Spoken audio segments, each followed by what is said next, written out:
নির্বাচন কমিশন ও সরকার উভয় মিলে হত্যা করেছে গণতন্ত্রকে, অভিযোগ বেগম জিয়ার। পরিণতি শুভ হবে না বলে হুঁশিয়ারি। মুক্তিযুদ্ধের বিরুদ্ধে, রাষ্ট্রের বিরুদ্ধে বিএনপি জামায়াতের ষড়যন্ত্র আর চলতে দেয়া যায় না, আওয়ামী লীগের জনসভায় নেতারা।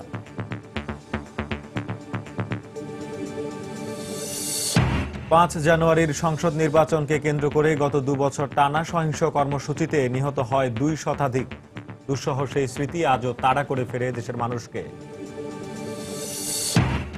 পদ্মা সেতুর মূল কাজ 2018 সালে শেষ হলেও পুরো প্রকল্প বাস্তবায়ন করতে 2020 সাল পর্যন্ত লাগবে, জানালেন পরিকল্পনা মন্ত্রী।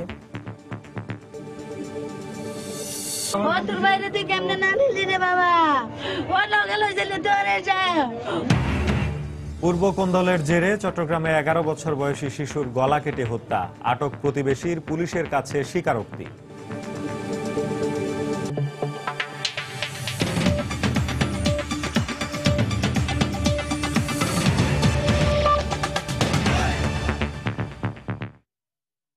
বাংলা সময়ে সঙ্গে আছি আমি সজল মিত্র রিচার্ড এবং আমি শেখ জায়েদ। আওয়ামী লীগ সরকার আর নির্বাচন কমিশন মিলে গণতন্ত্রকে হত্যা করছে বলে অভিযোগ করেছেন বিএনপি চেয়ারপারসন বেগম খালেদা জিয়া। বিকেলে রাজধানীর নয়াপল্টনে দলীয় কার্যালয়ের সামনে জনসভায় তিনি এ অভিযোগ করেন। 5 জানুয়ারিকে গণতন্ত্র হত্যা দিবস আখ্যা দিয়ে বিএনপি আয়োজিত জনসভার মূল আনুষ্ঠানিকতা শুরু হয় দুপুর 2টায়। রাজধানীর বিভিন্ন স্থান থেকে নেতাকর্মীরা সমবেত হন। কার্যালয়ের সামনের সড়কে অবস্থান নেন তারা। বিকেল 3টার দিকে নয়াপল্টনে আসেন বেগম জিয়া। বক্তৃতায় বিএনপি চেয়ারপারসন মিছিল, সমাবেশ এবং মাইক ব্যবহারের ক্ষেত্রে সিটি কর্পোরেশন ও ডিএমপির বিধি নিষেধের সমালোচনা করেন। সরকার ও সংসদকে অবৈধ বলেও দাবি করেন তিনি।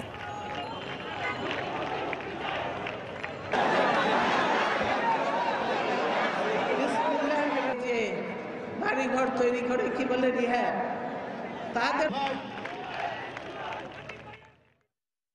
তারা জায়গা বেঁধে দেয়, স্টেজের মাপ বেঁধে দেয়, মাইক এতটার বেশি চলবে না, দেওয়া যাবে না। সব কিছু নিয়ম যদি হয়, আইন যদি হয়, তাহলে সকলের জন্য হওয়া উচিত।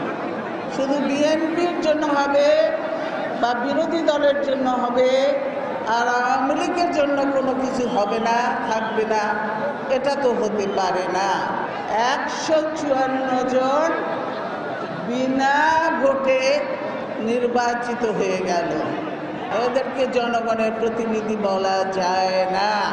এই সরকার যেমন অবৈধ, তেমনিভাবে এই সংসদও অবৈধ। এই এক অথর্ব নির্বাচন কমিশন এই আর আওয়ামী লীগ মিলে এই দেশের গণতন্ত্রকে হত্যা করেছে। রাষ্ট্রের বিরুদ্ধে, মুক্তিযুদ্ধ বিরোধী বিএনপি জামায়াতের ষড়যন্ত্র চলতে দেয়া হবে না। জনগণের শক্তি নিয়ে শেখ হাসিনার নেতৃত্বে দেশ এগিয়ে যাবে। 10ম জাতীয় সংসদ নির্বাচনের 2 বছর পূর্তি উপলক্ষে রাজধানীর বঙ্গবন্ধু এভিনিউ এবং ধানমন্ডির রাসেল স্কয়ারে সমাবেশে আওয়ামী লীগ নেতারা এই কথা বলেন।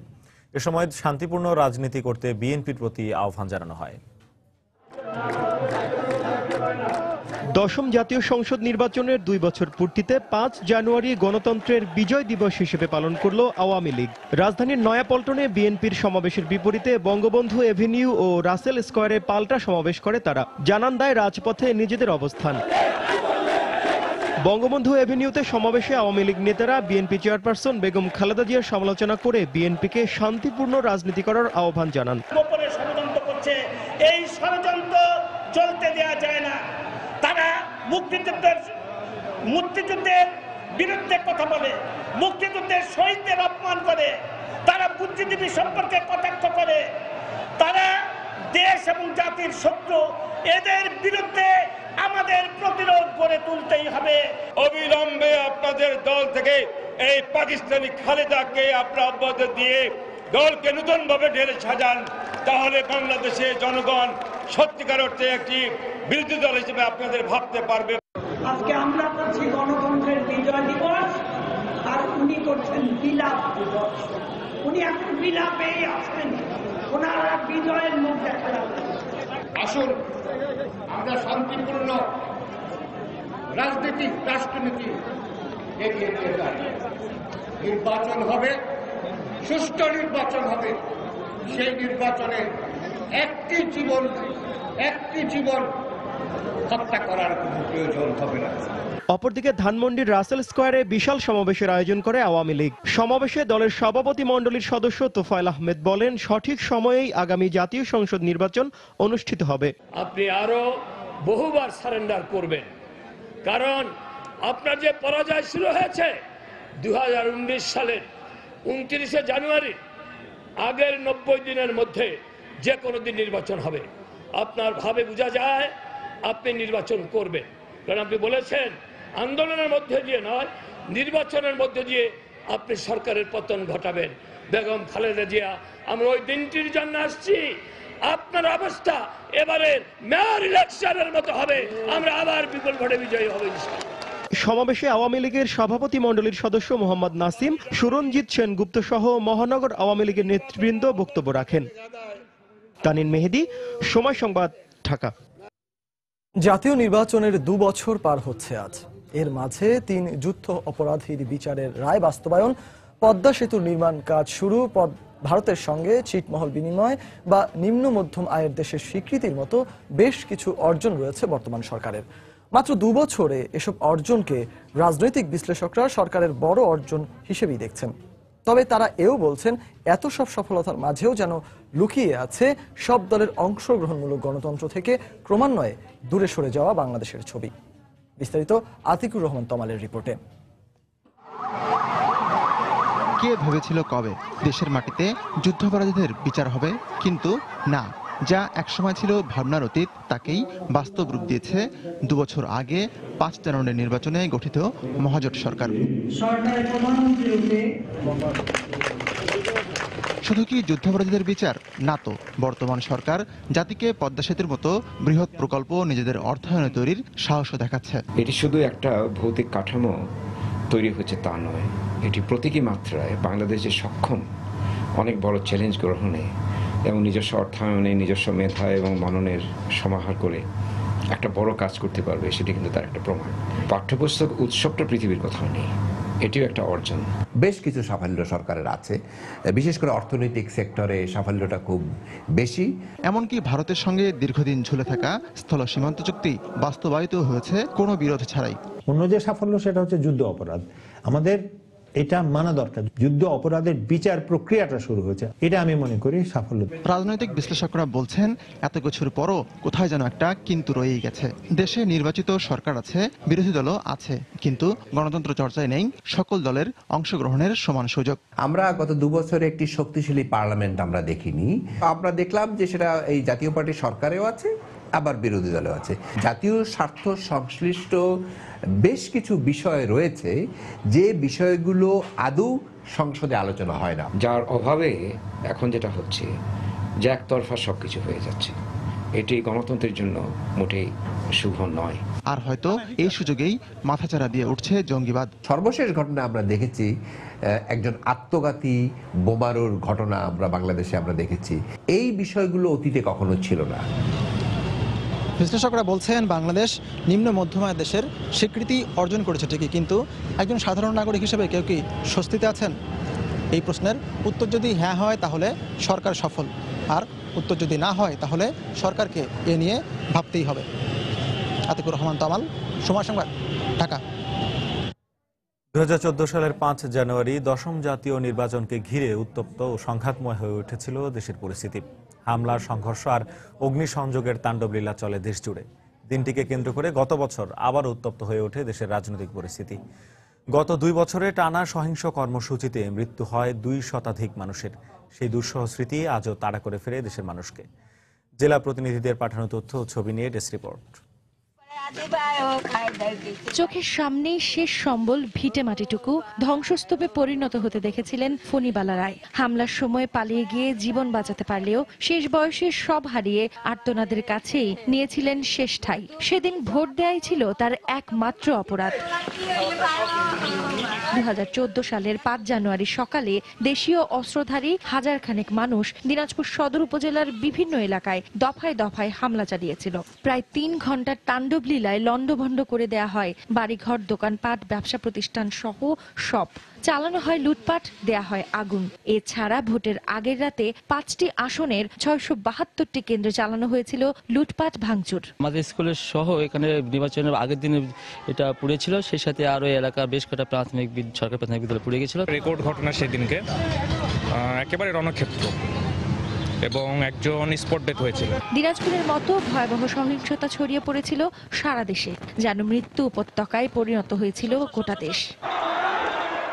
এই ঘটনার 1 বছর পর 5 জানুয়ারি গণতন্ত্র দিবস হিসেবে ঘোষণা দেয় আওয়ামী লীগ। একই সাথে গণতন্ত্র হত্যা দিবস হিসেবে দিনটিকে ঘোষণা দেয় বিএনপি। দিনটিকে ঘিরে সহিংসতা শুরু আবার যেন সেখানেই। 5 জানুয়ারি জনসভার ডাক দেয় বিএনপি, কিন্তু বিএনপির চেয়ারপারসন বেগম খালেদা জিয়াকে গুলশানের কার্যালয় থেকে বের হতে না দেয় এক পর্যায়ে সারা দেশে টানা অবরোধের ঘোষণা দেন তিনি। এখন অবরোধ চলবে, তারপর যখন পরিবেশ পরিস্থিতি হবে তখন আমরা আবার সমাবেশ করব সুযোগ আসলে। এরপর টানা 92 দিনের হরতাল অবরোধে দেশব্যাপী চালানো হয় তাণ্ডব। স্কুল, মাদ্রাসা, যাত্রীবাহী বাস, সিএনজি, অটোরিকশা কিছুই হামলার তালিকা থেকে বাদ পড়েনি। প্রতিদিনই নিরপরাধ খেটে খাওয়া মানুষ লাশ হয়ে ঘরে ফিরেছে স্বজনদের কাছে। গত বছরের প্রথম 3 মাসে সহিংস কর্মসূচিতে প্রাণ হারায় 138 জন। ব্যবসায়ী সংগঠনের দাবি, আর্থিক ক্ষতির পরিমাণ ছাড়িয়ে যায় 2 লাখ কোটি টাকা। সাবিহা নিপা, সময় সংবাদ।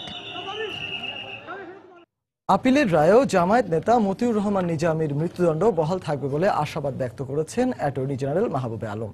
তিনি বলেন, অপরাধ প্রমাণ হলেও নিজামীর সাজা কমাতে আসামি পক্ষের আবেদন সাংঘর্ষিক।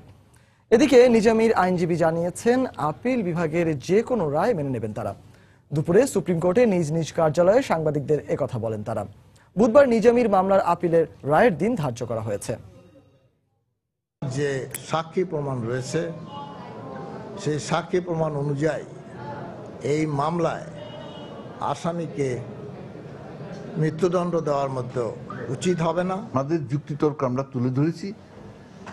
আমরা এখন প্রত্যাশা করছি যে তার চরম দণ্ড তিনি পাবেন এবং আমাদের এবং দেশবাসীর প্রত্যাশা পূরণ হবে। বাংলার সময় আরো থাকছে। সাবেক অর্থমন্ত্রী কিবরিয়া হত্যার ঘটনায় দায়েরকৃত বিস্ফোরক মামলার চার্জশিট গ্রহণ, 32 জনের বিরুদ্ধে অভিযোগপত্র দাখিল।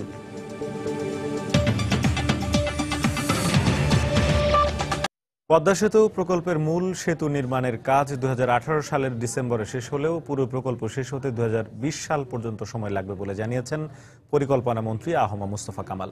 সকালে প্রধানমন্ত্রী শেখ হাসিনার সভাপতিত্বে একনেক সভায় 28,793 কোটি টাকা ব্যয়ে পদ্মা সেতু নির্মাণ প্রকল্পের দ্বিতীয় সংশোধনীর অনুমোদন দেওয়া হয়।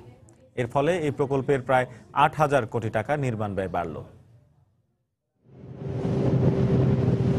পদ্মার বুকে দেশের দীর্ঘতম সেতু নির্মাণের কাজ চলছে জোরে সোরেই।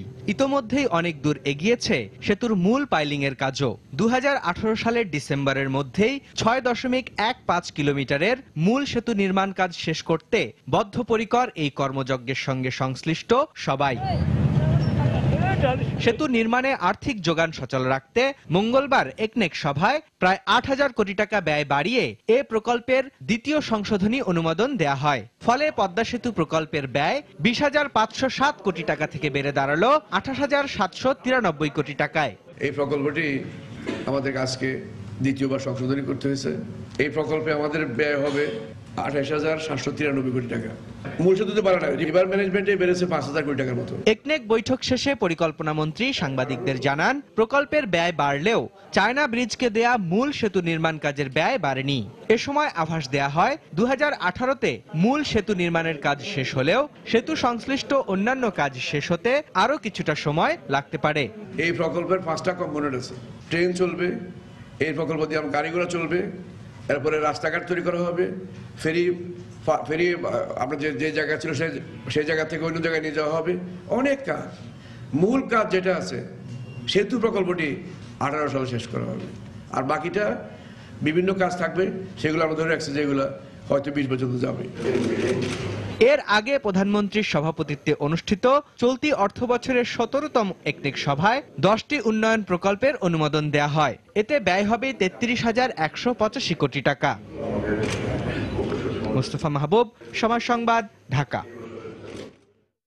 দর্শক, অস্ট্রেলিয়া জাতীয় ক্রিকেট দলের অনূর্ধ্ব-19 বিশ্বকাপে না খেলার সিদ্ধান্তের বিষয়ে এই মুহূর্তে ধানমন্ডিতে সাংবাদিকদের ব্রিফ করছেন বাংলাদেশ ক্রিকেট বোর্ডের সভাপতি নাজমুল হাসান পাপন। আমরা সরাসরি চলে যাচ্ছি সেখানে।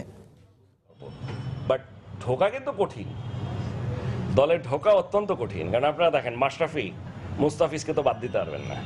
তৃতীয়তে কে কে আসতে পারে? তাসকিন আসতে পারে, রুবেল আসতে পারে, এবং আলামিন হ্যাজ বোল্ড ভেরি ওয়েল আমাদের এই বিপিএল এ।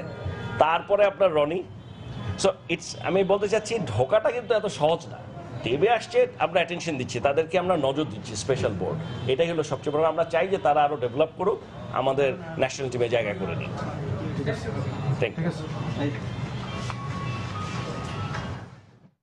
দর্শক, বাংলাদেশের ক্রিকেটের সামগ্রিক প্রেক্ষাপট নিয়ে ধানমন্ডিতে কথা বলছিলেন বাংলাদেশ ক্রিকেট বোর্ড সভাপতি নাজমুল হাসান পাপন। আমরা এতক্ষণ ছিলাম সেখানে। চলে যাচ্ছি পরবর্তী প্রসঙ্গে। চট্টগ্রামে পূর্ব কোন্দলের জের ধরে 11 বছর বয়সী এক শিশুকে গলা কেটে হত্যার অভিযোগ উঠেছে। এই ঘটনায় আটক প্রতিবেশী রনি আক্তার হত্যাকাণ্ডে জড়িত থাকার কথা স্বীকার করেছে। পুলিশ জানায়, নগরীর বাইজিদ এলাকায় দিদার কলোনিতে বাবা মায়ের সাথে থাকত শিশু আজিম। দুপুরে আজিমের বাবা মা কাজ থেকে ফিরে ঘরের ভেতরে আজিমের রক্তাক্ত লাশ দেখতে পায়। খবর পেয়ে ঘটনাস্থলে গিয়ে শিশুটির লাশ উদ্ধার করে চট্টগ্রাম মেডিকেল কলেজ হাসপাতালে পাঠায় পুলিশ। এ সময় ঘটনাস্থল থেকে একটি রক্তাক্ত অস্ত্র উদ্ধার করা হয়। পরে আজিমের স্বজনদের অভিযোগের ভিত্তিতে প্রতিবেশী রনি আক্তারকে আটক করলে সে হত্যাকাণ্ডের দায় স্বীকার করে।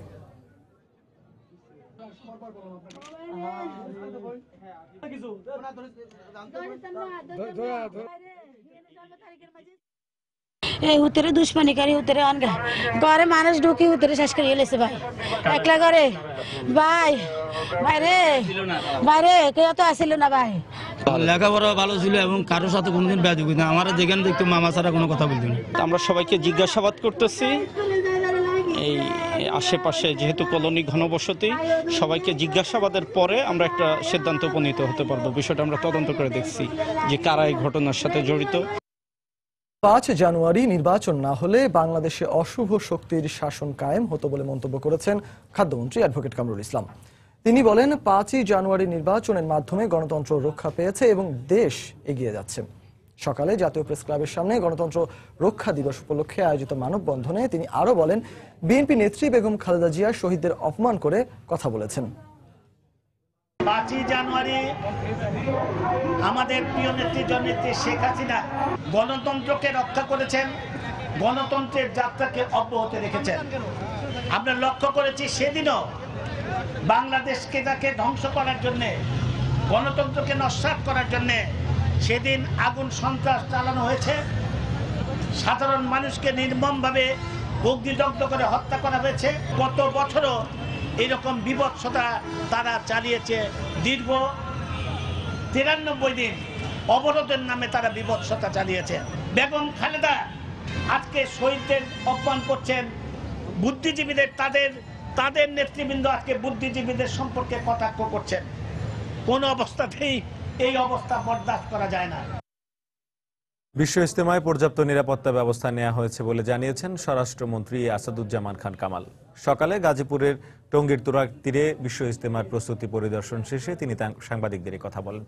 এ সময় মন্ত্রী আইন শৃঙ্খলা পরিস্থিতি নিয়ে মুসল্লিদের উদ্বিগ্ন না হওয়ার আহ্বান জানান। এর আগে স্বরাষ্ট্রমন্ত্রী ও মুক্তিযুদ্ধ বিষয়ক মন্ত্রী আকম মোজাম্মেল হক ইজতেমার মাঠ পরিদর্শন করেন। এ সময় তারা মুসল্লিদের থাকা সহ সার্বিক ব্যবস্থাপনার খোঁজ খবর নেন। এবার ইজতেমার প্রথম ও দ্বিতীয় পর্বে যে দেশের 32টি জেলার মুসল্লিরা অংশ নেবেন। এ উপলক্ষে প্রায় 160 একর এলাকা জুড়ে সামিয়ানা টাঙানোর কাজ শেষ হয়েছে। এছাড়া বিদেশি মুসল্লিদের জন্য আলাদা ব্যবস্থা নেওয়ার পাশাপাশি তুরাগে অস্থায়ী 7টি সেতু নির্মাণ করা হয়েছে। সব মিলিয়ে এখন পর্যন্ত 90% কাজ শেষ হয়েছে বলে মন্ত্রীদের জানান সংশ্লিষ্টরা।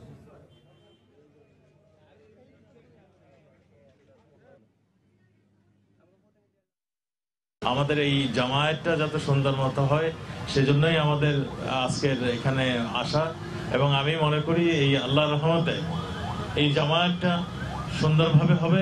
আমরা সর্বাত্মক প্রচেষ্টা নিয়েছি, আমাদের প্রচেষ্টা অব্যাহত থাকবে। আমরা মনে করি আমরা আমাদের যে অভিজ্ঞতা রয়েছে, আমাদের যে নিরাপত্তা বাহিনী রয়েছে, সবাই তৎপর আছে। আমি নির্ভরতার সঙ্গে আপনাদেরকে জানাচ্ছি যে অবশ্যই আমরা এটা সুন্দরভাবে সফল হবে।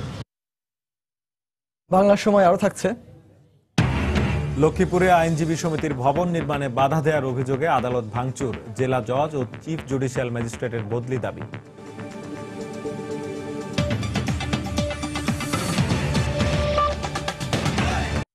সাবেক অর্থমন্ত্রী শাহ এএমএস কিবরিয়া হত্যার ঘটনায় দায়েরকৃত বিস্ফোরক মামলার চার্জশিট গ্রহণ করেছেন আদালত। দুপুরে হবিগঞ্জে বিশেষ ট্রাইব্যুনাল 1-এর বিচারক আতাবুল্লাহ 32 জনের বিরুদ্ধে দাখিল করা অভিযোগপত্র আমলে নেন। এ সময় পলাতক আসামিদের বিরুদ্ধে গ্রেফতারি পরোয়ানা জারি করেন তিনি। এছাড়া আগামী 29 ফেব্রুয়ারি মামলার শুনানির পরবর্তী তারিখ নির্ধারণ করা হয়েছে।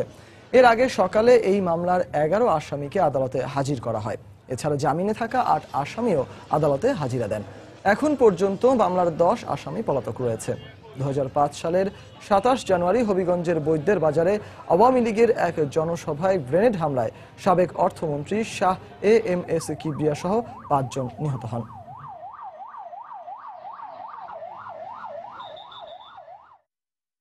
জনের মধ্যে আজকে 11 জন হাজির, আর জি.কে. গৌস, আরিফুল হক চৌধুরী এবং সাবেক স্বরাষ্ট্রমন্ত্রী লুৎফুজ্জামান বাবুকে আজকে আনা হয় নাই।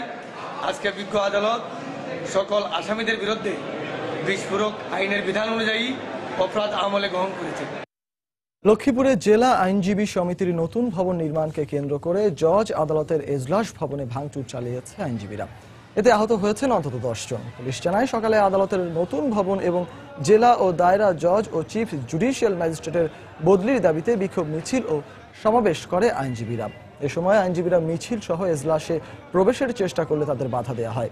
এক পর্যায়ে বিক্ষুব্ধ আইনজীবীরা জেলা জজ আদালত ভবনে ভাঙচুর চালায়। পরে পুলিশ ঘটনাস্থলে গিয়ে পরিস্থিতি নিয়ন্ত্রণে আনে। মূলত জেলা আইনজীবী সমিতির নতুন ভবন নির্মাণে প্রশাসনের বাধার পরিপ্রেক্ষিতেই বিক্ষুব্ধ হয়ে ওঠে আইনজীবীরা।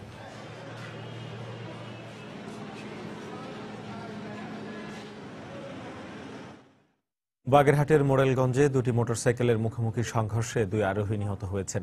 এ ঘটনায় আহত হয়েছেন আরও 3 জন। পুলিশ ও প্রত্যক্ষদর্শীরা জানায় সকালে উপজেলার দোনা এলাকায় শহরমুখী একটি মোটরসাইকেলের সঙ্গে বিপরীত দিক থেকে আসা আরও একটি মোটরসাইকেলের সংঘর্ষ হয়। এতে ঘটনাস্থলেই একজন নিহত হন। আহত 4 জনকে মোরেলগঞ্জ উপজেলা স্বাস্থ্য কমপ্লেক্সে নেওয়া হলে কর্তব্যরত চিকিৎসক আরেকজনকে মৃত ঘোষণা করেন। পরে গুরুতর অবস্থায় 3 জনকে খুলনা মেডিকেল কলেজ হাসপাতালে পাঠানো হয়। তীব্র শীতে কুষ্টিয়ায় ঠান্ডাজনিত বিভিন্ন রোগের প্রাদুর্ভাব দেখা দিয়েছে। এতে সবচেয়ে বেশি আক্রান্ত হচ্ছে শিশুরা। কুষ্টিয়া মেডিকেল কলেজ হাসপাতালের চিকিৎসকরা জানান সোমবার থেকে মঙ্গলবার সকাল 6টা পর্যন্ত হাসপাতালটিতে ডায়রিয়ায় আক্রান্ত হয়ে 65 জন শিশু সহ 169 জন ভর্তি হয়েছেন।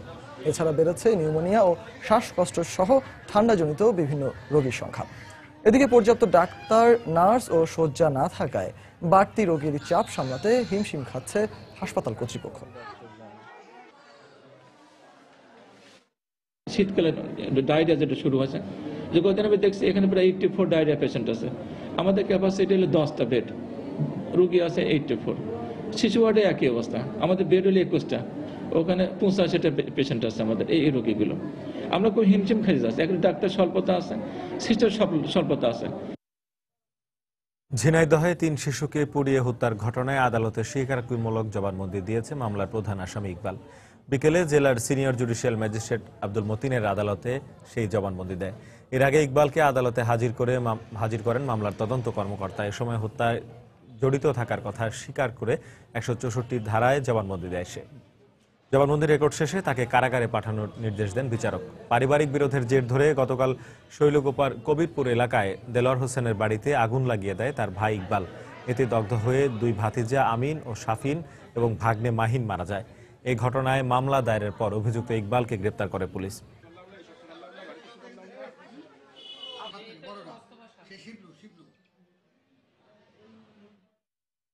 মাদারীপুরে পল্লী বিদ্যুৎ অফিসে অসাধু কর্মকর্তাদের সাথে হাত মিলিয়ে গড়ে উঠেছে একাধিক দালাল চক্র।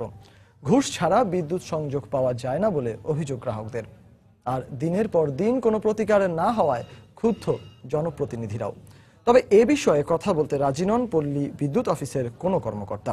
অবশ্য অভিযোগ পেলে কার্যকর ব্যবস্থা নেওয়ার আশ্বাস দেন জেলা প্রশাসক। সঞ্জয় কর্মকার অভিজিতের তথ্য ও সাদাত আকদেনের ছবি নিয়ে ডেস্ক রিপোর্ট। মাদারীপুর পল্লী বিদ্যুতের অফিসে মাসে ৪৫০০ নতুন বিদ্যুৎ সংযোগ দেওয়া হয়, আর উপায় না থাকায় বাধ্য হয়ে আবেদনকারীদের প্রতিনিয়ত শরণাপন্ন হতে হয় দালাল ও অসাধু কর্মকর্তাদের কাছে।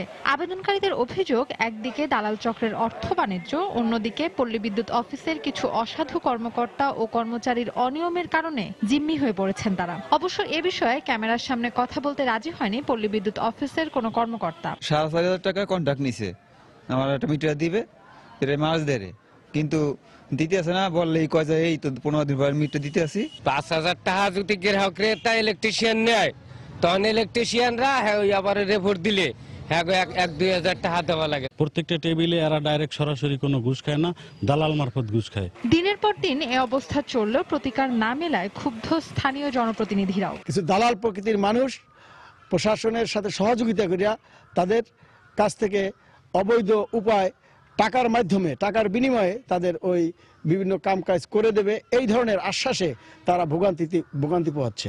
অবশ্য লিখিত অভিযোগ পেলে ভ্রাম্যমাণ আদালতের মাধ্যমে দালালের বিরুদ্ধে কঠোর ব্যবস্থা নেওয়ার আশ্বাস দিলেন জেলা প্রশাসনের শীর্ষ এই কর্মকর্তা। যে কেউ যদি এরকম দালালের দৌরত্ব পড়ে, একটু সাথে সাথে যদি আমাকে, আমি মোবাইল কোড দিয়ে দালালদের ধরে আনবো। এরকম দালাল ধরেই নেয়, ইতিমধ্যে ২-৩ জনকে আমরা ধরে দিয়ে দিচ্ছি।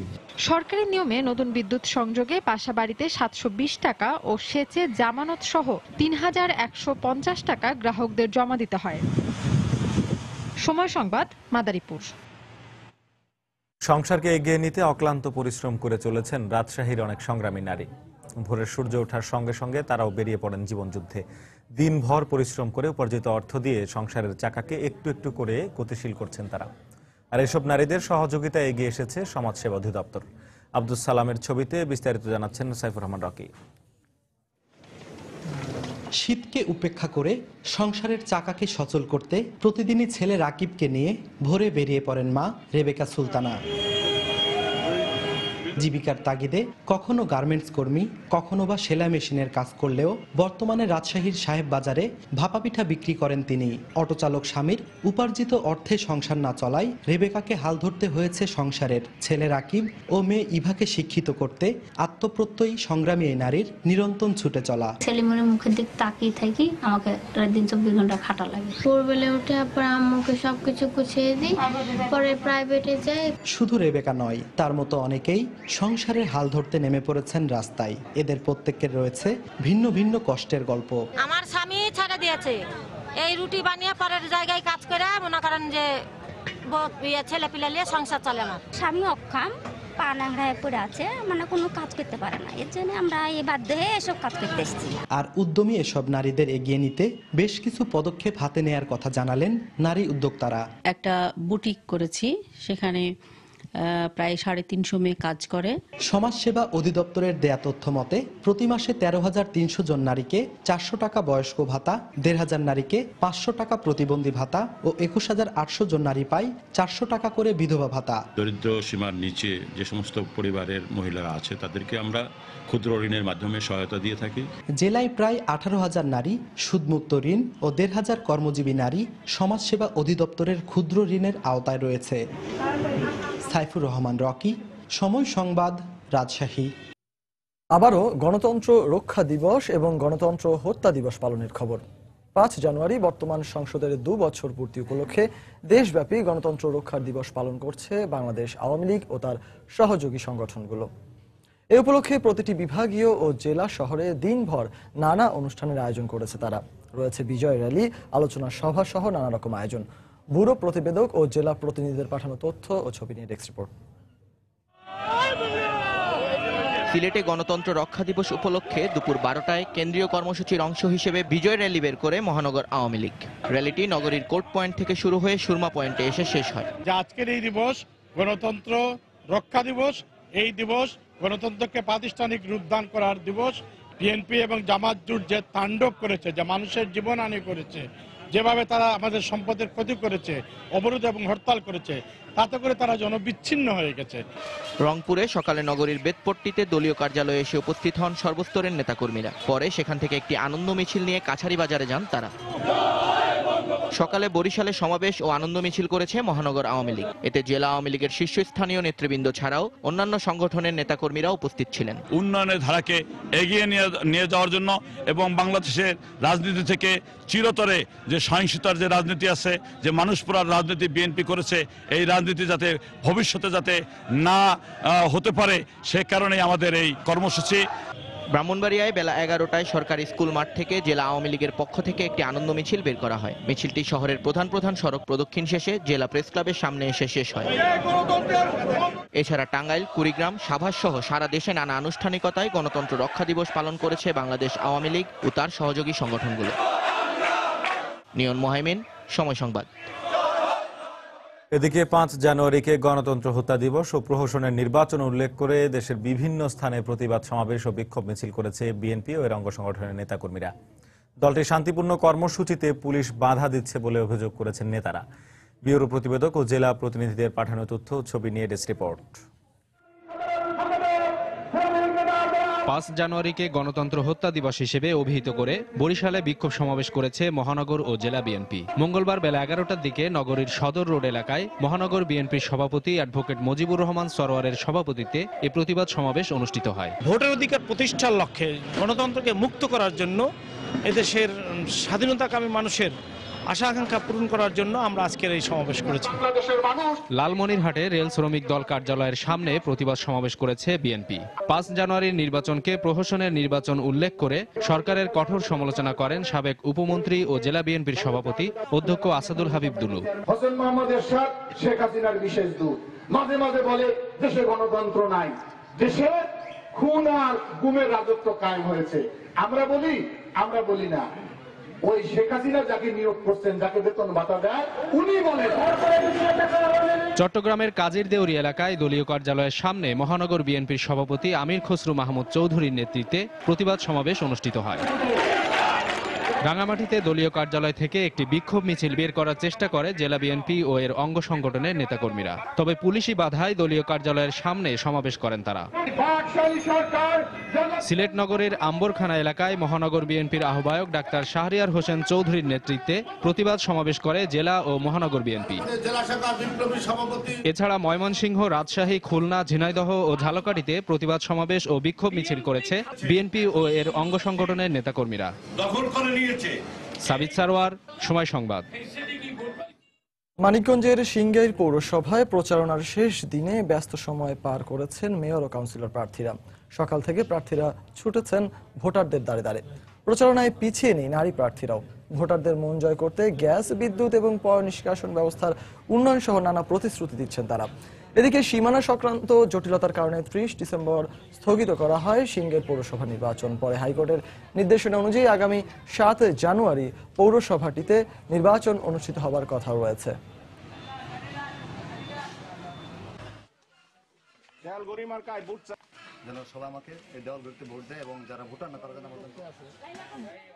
ফেনী সরকারি পাইলট উচ্চ বিদ্যালয়ের 2 শিক্ষার্থীর উপর ককটেল হামলার ঘটনায় জড়িতদের গ্রেপ্তারের দাবিতে মানববন্ধন করেছে জেলার বিভিন্ন স্কুল কলেজের শিক্ষক, শিক্ষার্থী, অভিভাবকরা।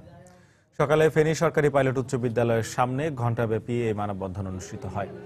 এ সময় বক্তারা এসএসসি পরীক্ষার্থী অনিক ও শাহরিয়ারের উপর ককটেল হামলার ঘটনায় জড়িতদের গ্রেপ্তার করে দৃষ্টান্তমূলক শাস্তির দাবি জানান। গত বছরের এই দিনে বাসায় ফেরার পথে গণতন্ত্র হত্যা দিবস পালনকে কেন্দ্র করে রাজনৈতিক সহিংসতা চলাকালে ককটেল বিস্ফোরণে অনিক ও শাহরিয়ার গুরুতর আহত হন। বাংলার সময়ের শীর্ষ সংবাদগুলো জানিয়ে দিচ্ছি আরো একবার। নির্বাচন কমিশন ও সরকার উভয়ে মিলে হত্যা করেছে গণতন্ত্রকে, অভিযোগ বেগম জিয়ার। পরিণতি শুভ হবে না বলে হুঁশিয়ারি। মুক্তিযুদ্ধের বিরুদ্ধে, রাষ্ট্রের বিরুদ্ধে বিএনপি জামায়াতের ষড়যন্ত্র আর চলতে দেয়া যায় না, আওয়ামী লীগের জনসভায় নেতারা। 5 জানুয়ারির সংসদ নির্বাচনকে কেন্দ্র করে গত 2 বছর টানা সহিংস কর্মসূচিতে নিহত হয় 2 শতাধিক। দুঃসহ সেই স্মৃতি আজও তাড়া করে ফিরে দেশের মানুষকে। পদ্মা সেতুর মূল কাজ 2018 সালে শেষ হলেও পুরো প্রকল্প বাস্তবায়ন করতে 2020 সাল পর্যন্ত লাগবে, জানালেন পরিকল্পনা মন্ত্রী।